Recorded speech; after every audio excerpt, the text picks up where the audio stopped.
तो last class में हमने बेसिकली ये पढ़ लिया था कि मैग्नेटिक फील्ड लाइंस की प्रॉपर्टीज़ पढ़ी थी। हमने ये देखा था कि असल में अगर वो इंटरसेक्ट होती है तो क्या ऐसा पॉसिबल है वो इंटरसेक्ट हो सकती है, या इंटरसेक्ट नहीं होती तो उसके पीछे रीज़न क्या है। ठीक है, ये सब हमने कर लिया था। तो पिछली क्लास में मैं एक चीज़ बताना भूल गया था कि वैसे तो आइडिया मैंने बेसिकली दे ही दिया था कि magnetic effects of electric current, इसका बेसिक आइडिया तो मैंने दे ही दिया था। बट अगर बाई चांस पेपर में अगर डेफिनेशन वगैरह पूछ ली जाती है तो आप किस तरीके से लिखेंगे वो चीज़ मैं बताना भूल गया था। तो एक बार लिख लेते हैं कि असल में कि when current flow through the wire then it creates a magnetic field around it। ठीक है, कि असल में अगर करंट, मैंने बताया था कि अगर करंट फ्लो कर रहा है, लेट्स से वायर है, तो इसके चारों तरफ आपके मैग्नेटिक फील्ड आ जाएगी। ठीक है, मतलब कुछ ना कुछ मैग्नेटिक इफेक्ट आपको शो करेगा। ठीक है, ये लिख सकते हैं या फिर एक और तरीके से लिख सकते हैं कि current carrying conductor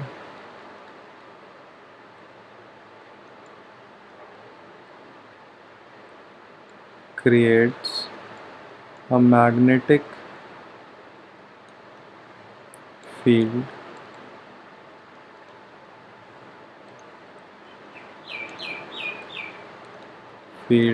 around it। ठीक है, कि असल में अगर वो करंट कैरिंग कंडक्टर है, यहाँ पे अगर करंट वो कैरी कर रहा है तो उसके चारों तरफ आपकी एक मैग्नेटिक फील्ड क्रिएट हो जाएगी।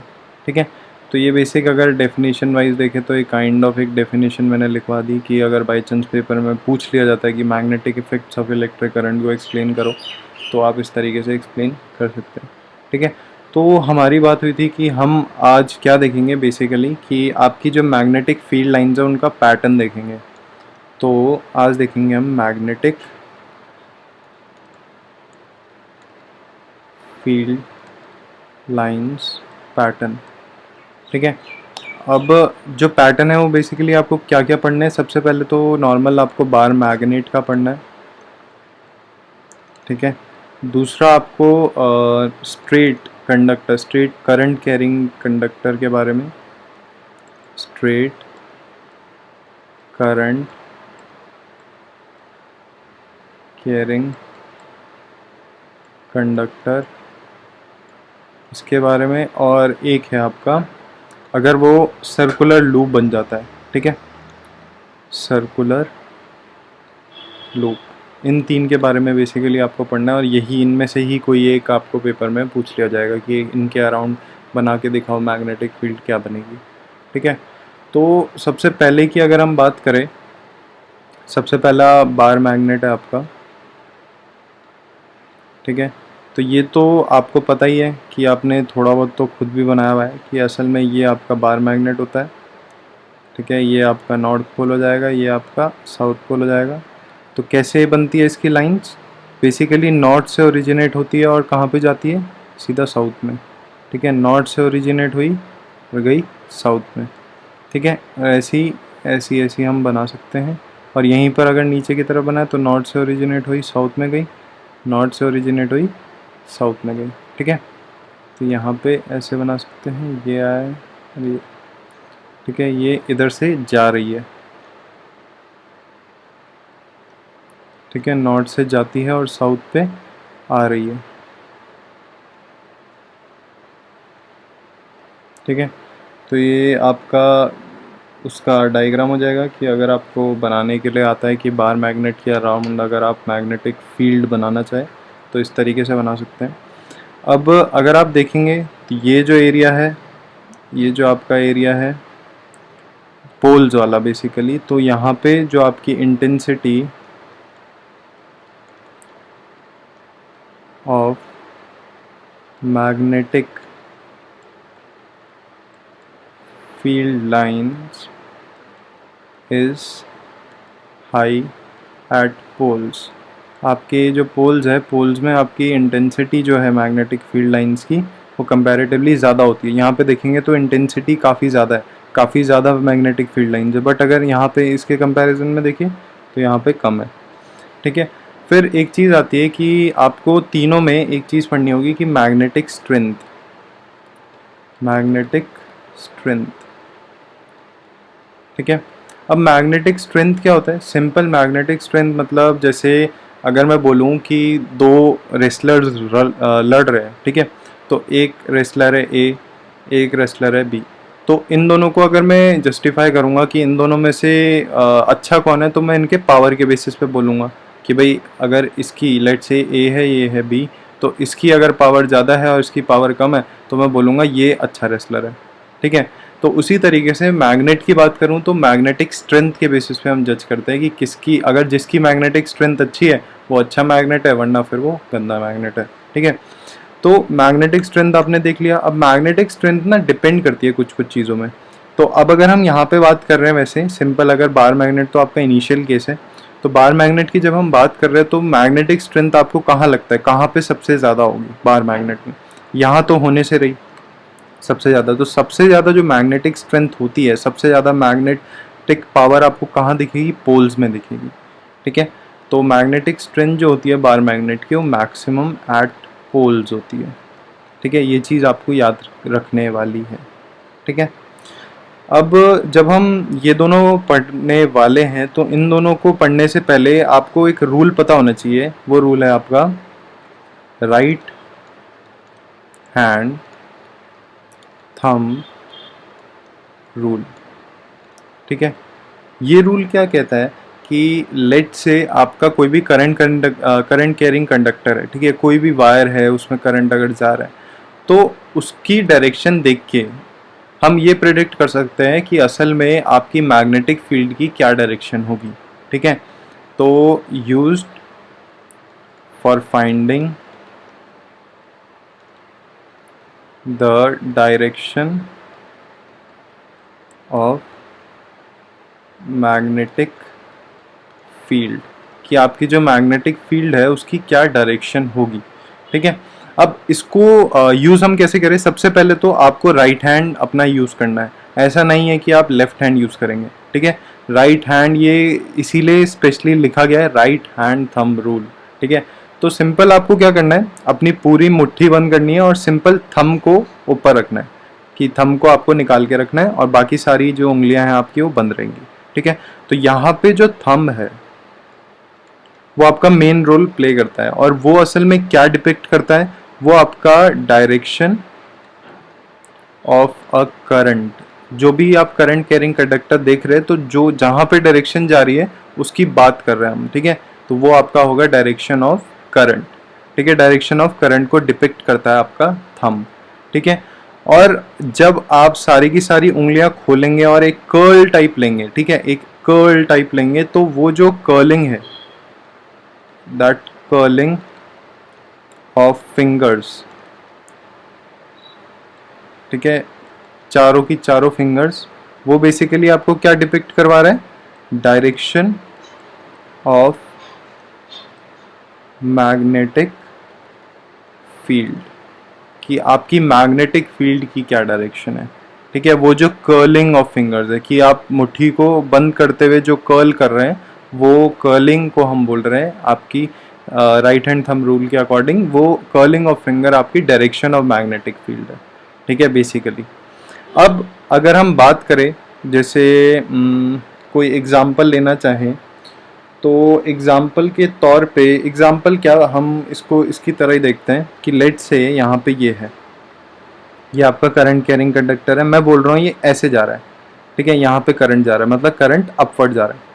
तो राइट हैंड थंब रूल के अकॉर्डिंग हम मैग्नेटिक फील्ड इसकी डिपिक्ट करवा सकते हैं। तो कैसे डिपिक्ट करेंगे? सबसे पहले हम थंब को ऊपर रखेंगे, ठीक है, राइट हैंड सबसे पहले राइट हैंड अपना ले लेंगे, ठीक है, और उसमें थंब को बाहर रखेंगे, बाकी सारी फिंगर्स को आप क्लोज रखेंगे। ठीक है, तो जो डायरेक्शन ऑफ करंट है उस डायरेक्शन में आप अपने थंब को रखिए, तो अपवर्ड जा रहा है।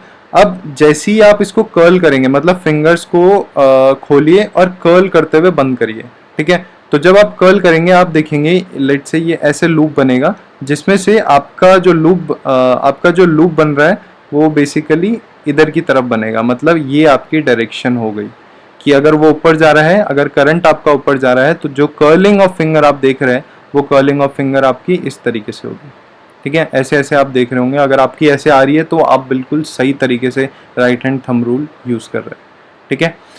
और अगर मैं इसी चीज़ को डाउनवर्ड कर दूं तो कैसे होगा, तो ये करंट की वैल्यू है, ये डाउनवर्ड है, मतलब मैग्नेटिक फील्ड ऐसी कुछ बनेगी, बट अभी नहीं पता हमें कैसी बनेगी। तो पहले खुद एक सेकंड के लिए सोचिए कि भाई किस अकॉर्डिंग बनेगी, ठीक है।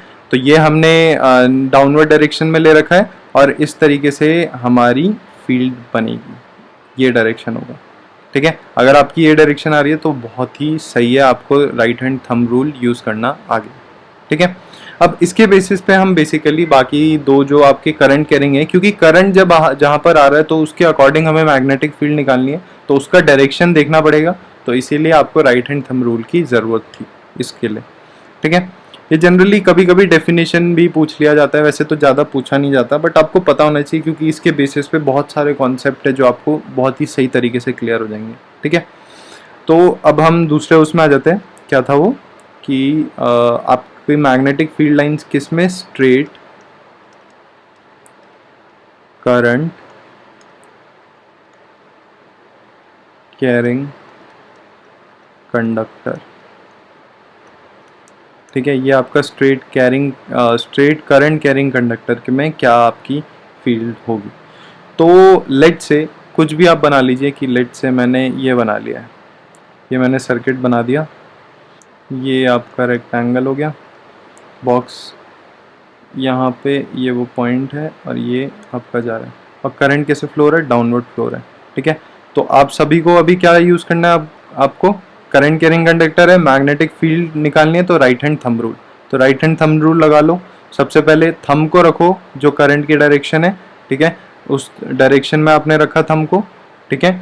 और फिर कर्ल करते हुए अपनी उंगलियों को बंद करो, चारों की चारों उंगलियां आप कर्ल करो और अपनी उसको बंद करो और डिपिक्ट करो कि क्या डायरेक्शन होनी चाहिए, ठीक है। मैं तब तक सर्कल बना लेते हैं क्योंकि सर्कुलर ही होगी आपकी डायरेक्शन। तो ये सर्कल्स हो गए आपके, ठीक है, दो ही सर्कल बना रहे हैं, वैसे आप बहुत सारे भी बना सकते हैं, ठीक है। तो जो आपने डायरेक्शन देखी होगी वो प्रॉबेबली इस तरीके से दिखेगी, यहाँ पे इस तरीके से वो सर्कल जा रहा है। अगर आप ऐसे सोच रहे हो तो बहुत ही सही है, ठीक है। तो ये आपकी हो गई मैग्नेटिक फील्ड लाइंस।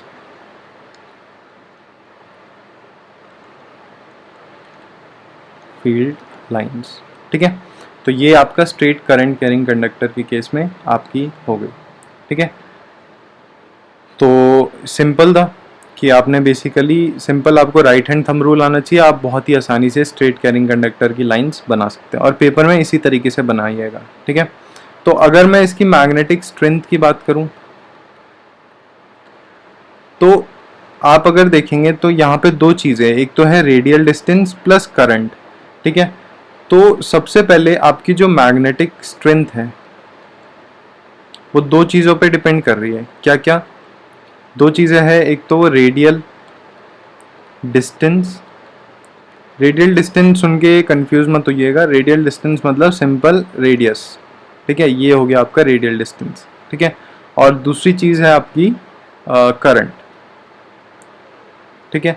तो अगर मैं सिंपल इसको बोलूं तो आपकी जो मैग्नेटिक स्ट्रेंथ है वो डायरेक्टली प्रोपोर्शनल होगी करंट के, कि जितना ज़्यादा करंट आप डालेंगे उतनी अच्छी मैग्नेटिक फील्ड आएगी, मैग्नेटिक स्ट्रेंथ आएगी, ठीक है। वहीं जब मैं मैग्नेटिक स्ट्रेंथ की बात कर रहा हूँ तो वो रेडियल डिस्टेंस के साथ कैसे हैं, तो रेडियल डिस्टेंस के साथ वो इन्वर्सली प्रोपोर्शनल है, ठीक है। ये आ जाएगा आपका रेडियल डिस्टेंस, ठीक है, ये आपका इन्वर्सली प्रोपोर्शनल है, ठीक है। कि अगर मैं रेडियल डिस्टेंस बढ़ाता हूँ, मतलब इसका रेडियस अगर बढ़ाता हूँ तो मैग्नेटिक स्ट्रेंथ कम होती जाएगी, ठीक है। तो ये दो फिनोमिना थे जो आपको याद करने के लिए है, ठीक है। अगर बाई चांस पूछ लिया जाए कि मैग्नेटिक स्ट्रेंथ आपकी किन किन चीज़ों पे डिपेंड करती है in a straight current carrying conductor में, तो आप दो चीज़ें बोलेंगे, रेडियल डिस्टेंस एंड करंट, और फिर ये बता सकते हैं कि किस तरीके से डिपेंड करती है, कि करंट अगर डायरेक्टली प्रोपोर्शनल होता है करंट के और इन्वर्सली प्रोपोर्शनल होता है रेडियल डिस्टेंस।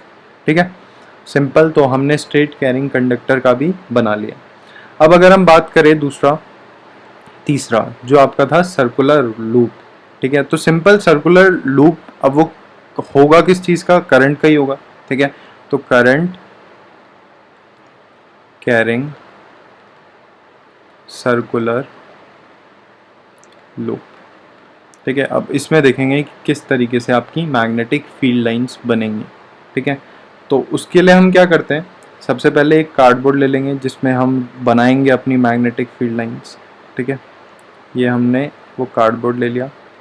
अब सर्कुलर लूप बनाना है, तो यहाँ से मैंने लिया ये मैंने सर्कल बना दिया और इसको नीचे ऐसे बनाया, मतलब पूरी वायर को एक तरीके से मैंने सर्कुलर बना दिया, और यहाँ पे मैंने वो बैटरी लगा दी ताकि ये करंट यहाँ से पास हो जाए। करंट कैरिंग बनाना है आखिरकार सर्कुलर लूप। तो ये पॉजिटिव है, नेगेटिव है। ठीक है, तो पॉजिटिव से करंट जाएगा, ये आपका पॉजिटिव करंट जाएगा, यहाँ से ये जाएगा करंट। ठीक है, यहाँ से जाएगा, यहाँ से, और यहाँ पे आ जाएगा नेगेटिव से अंदर। ठीक है, अब हमें डायरेक्शन बतानी है, तो सिंपल सबसे पहले तो हम सर्कल बना लेते हैं। सर्कल तो क्योंकि बनेंगे ही बनेंगे। ठीक है, तो सर्कल हमने बना लिए, ये आपके सर्कल हो गए। ठीक है, यहाँ पे भी सर्कल बना लेते हैं क्योंकि डिपिक्ट करने में तो सर्कल तो लगेंगे ही ना, कर्लिंग ऑफ फिंगर तो हो रही है। अब देखिए, अब जब हम डायरेक्शन की बात कर रहे हैं तो सिंपल आप अपना थंब लीजिए, वापस से राइट हैंड थंब रूल लगाएंगे, थंब लीजिए, ये देखिए ये ऊपर की तरफ जा रहा है, तो किस साइड बनेगा, अगर आपने सोचा है इस साइड, ऐसे सोचा है, ऐसे कर्लिंग हो रही है, तो बिल्कुल सही सोचा है। ठीक है, क्योंकि यही सही आंसर है। ठीक है, तो जब आप ऊपर जा रहे हैं तो इस तरीके से कर्लिंग हो रही है, वहीं जब मैं बात कर रहा हूँ नीचे की तरफ तो किस तरीके से कर्लिंग हो रही है आपकी, इस तरीके से। ठीक है, अगर ये आपने सोचा है तो वेरी गुड, क्योंकि आपको right hand thumb rule use करना आ गया और उससे ये चीज़ें इतनी आसान हो जाती है कि क्या बताएं। ठीक है, तो इसको कभी कभी ऐसे भी बना दिया जाता है कि यहाँ पे ये सेंटर है, ये ऐसे। ठीक है, कि पूरा नहीं बन रहा, तो काइंड ऑफ दिखाने के लिए कि ऐसे दिखा सकते हैं। ठीक है, तो ये आपका हो गया करंट कैरिंग सर्कुलर लूप के ऊपर, करंट कैरिंग सर्कुलर लूप। ठीक है, तो इसमें भी दो चीज़ें आपकी मैग्नेटिक जो स्ट्रेंथ की अगर हम बात करें, तो मैग्नेटिक स्ट्रेंथ आपकी दो चीज़ों पे डिपेंड करती है। सबसे पहले तो अगर मैं इसके सेंटर की बात करूँ ना, तो ये इसका सेंटर है। ठीक है, तो सेंटर पे मैक्सिमम होती है, तो हम लिख सकते हैं कि मैक्सिमम एट सेंटर, कि सेंटर में सबसे ज़्यादा, ये एक सर्कुलर लूप है। ठीक है, उसके सर्कुलर लूप के सेंटर, ये उसका सेंटर हुआ सर्कुलर, ये पूरा सर्कुलर लूप का, तो उसके सेंटर में मैग्नेटिक स्ट्रेंथ काफ़ी ज़्यादा होगी, यहाँ पे काफ़ी ज़्यादा है क्योंकि फील्ड लाइंस काफ़ी ज़्यादा है। ठीक है, तो यहाँ पे मैक्सिमम एट सेंटर होती है। और करंट पे कैसे डिपेंड करती है, सिंपल करंट में भी, और करंट पे डिपेंड करती है, पहले तो लिख लेते हैं कि करंट पे डिपेंड करती है। और कैसे, इस तरीके से कि मैग्नेटिक स्ट्रेंथ आपकी डायरेक्टली प्रोपोर्शनल होती है करंट के, करंट इंक्रीज करेंगे तो मैग्नेटिक स्ट्रेंथ भी इंक्रीज होगी। ठीक है, तो ये चीज़ें थी कुछ नोट डाउन करने लायक। ठीक है, तो आज की क्लास के लिए इतना ही थ्योरेटिकल पार्ट हम करेंगे। ठीक है, और कुछ तब तक के लिए कुछ क्वेश्चन डिस्कस कर लेते हैं कि असल में क्या क्या क्वेश्चन है। जैसे कि लेट्स से मैं एक क्वेश्चन लिखता हूँ कि how do you determine poles in a circular current carrying loop, कि आपको पोल्स बताने हैं। जैसे आपको पता है कि अगर वो मैग्नेटिक इफेक्ट शो कर रहा है, अगर आपने एक करंट, लेट से ये एक करंट कैरिंग कंडक्टर है। ठीक है, अब उसमें वो मैग्नेटिक इफेक्ट शो कर रहा है, वेरी गुड। ठीक है, मैग्नेटिक फील्ड लाइंस भी हमने बना ली। तो अब जब हमने बोल दिया कि वो एज अ मैग्नेट एक्ट कर रहा है, तो मैग्नेट के दो पोल्स होते हैं, मैग्नेट के दो पोल्स होते हैं, क्या क्या, north pole and south pole. तो हमें क्या करना है ये क्वेश्चन में कि आपको डिटरमाइन करना है पोल्स, पोल्स बताने हैं कि नॉर्थ पोल कौन सा होगा, साउथ पोल कौन सा होगा, एक करंट कैरिंग लूप में, मतलब लेट से ये अगर आपका करंट कैरिंग लूप है तो इसमें बताना है कि आपका साउथ पोल क्या होगा और नॉर्थ पोल क्या होगा। तो लेट से मैं एक पहले सर्कुलर लूप ले लेता हूँ, ठीक है। ये मैंने एक सर्कुलर लूप ले लिया। अब इस सर्कुलर लूप में मैं क्या कर रहा हूँ, यहाँ से करंट फ्लो करवा रहा हूँ, मतलब इस डायरेक्शन में ऐसे ऐसे करंट फ्लो हो रहा है, ठीक है। तो एक ट्रिक बता रहा हूँ कि किस तरीके से आप याद रख सकते हैं पोल को अगर एक सर्कुलर लूप है। तो सबसे पहले अगर ऐसे करंट फ्लो हो रहा है तो आप एक तरीके से समझिए कि इस तरीके से करंट फ्लो हो रहा है, तो अपनी सारी कर्लिंग फिंगर, जो भी कर्लिंग फिंगर है वो इस डायरेक्शन में मूव करवाइए। तो आपकी जो थंब की डायरेक्शन आएगी वो टुवर्ड्स द स्क्रीन आ रही होगी, ठीक है। टुवर्ड्स द स्क्रीन मतलब नीचे की तरफ, तो नीचे है मतलब ये आपका साउथ पोल होगा, ठीक है। ये एक तरीके से आपका साउथ पोल है। वैसे ये हम राइट हैंड थंब रूल से रिलेट नहीं कर सकते क्योंकि राइट हैंड थंब रूल आपका मैग्नेटिक फील्ड निकालने के लिए होता है। तो ये काइंड ऑफ तुक्का बैठ गया, तो इसलिए एक काइंड ऑफ ट्रिक की तरह आप याद रख सकते हैं, बट ये एक्यूरेट नहीं है, ठीक है। तो कायदे से एक्यूरेट क्या है कि अगर आपका जो करंट है वो अगर क्लॉकवाइज घूम रहा है, क्लॉकवाइज घूम रहा है, तो वो जो आपको सामने जो दिख रही होगी, जो भी आपको साइड दिख रही है, वो साइड आपकी कौन सी है, वो आपका साउथ पोल बनेगा, ठीक है। वो आपका साउथ पोल बनेगा। अब उसी तरीके से अगर मैं आपका ये सर्कुलर लूप बनाऊं और इसमें करंट इस तरीके से पास करवाऊं, तो आप एक बार फिर से ये कर्लिंग फिंगर इस डायरेक्शन में कर्ल करिए और अपनी थंब की डायरेक्शन जब आप देखेंगे राइट हैंड के अकॉर्डिंग, तो वो थंब की डायरेक्शन स्क्रीन के बाहर मतलब आपकी तरफ आ रही होगी, ठीक है। तो इसका मतलब है वो आपका नॉर्थ पोल है, ठीक है। ऊपर की तरफ है तो नॉर्थ पोल है। तो असल में इसको भी याद करने का तरीका ये बाई चांस वही बैठ गया कि भाई तुक्का बैठ गया, वरना तो ऐसा होता नहीं है। तो इसको एक्चुअल क्या है कि अगर करंट आपका एंटी क्लॉकवाइज घूम रहा है, एंटी क्लॉकवाइज, ठीक है, तो वो जो आपका पोल बन रहा है वो आपका नॉर्थ पोल बनेगा, ठीक है। सिंपल, ये आपका आंसर हो गया, ठीक है। अब आपकी बुक के कुछ क्वेश्चंस है वो टेकअप कर लेते हैं। जैसे सबसे पहला ही आपका इंटेक्स्ट क्वेश्चन जो है, क्वेश्चन नंबर 1, पेज नंबर 224, क्या कहता है, why does a compass needle get deflected when brought near to the bar magnet. कहता है कि आपकी एक कंपस है, ठीक है। अब एक कंपस है तो उसकी निडल होगी, तो उसकी निडल डिफ्लेक्ट होती है जब भी मैं उसके बार मैग्नेट में लाता हूँ, मतलब इधर उधर मूव करती रहती है। डिफ्लेक्ट क्यों होती है?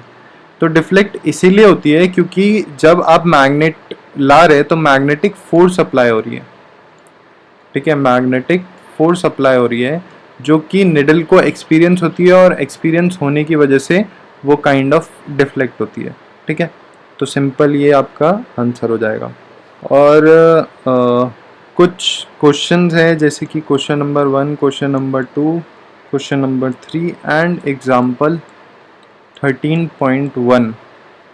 ये आपके लिए होमवर्क रहेगा क्योंकि आसान है, काइंड ऑफ हम डिस्कस भी कर चुके हैं, ठीक है। आपसे एक्सपेक्टेड है कि आप लोग ये कर सकते हैं खुद ही, ठीक है।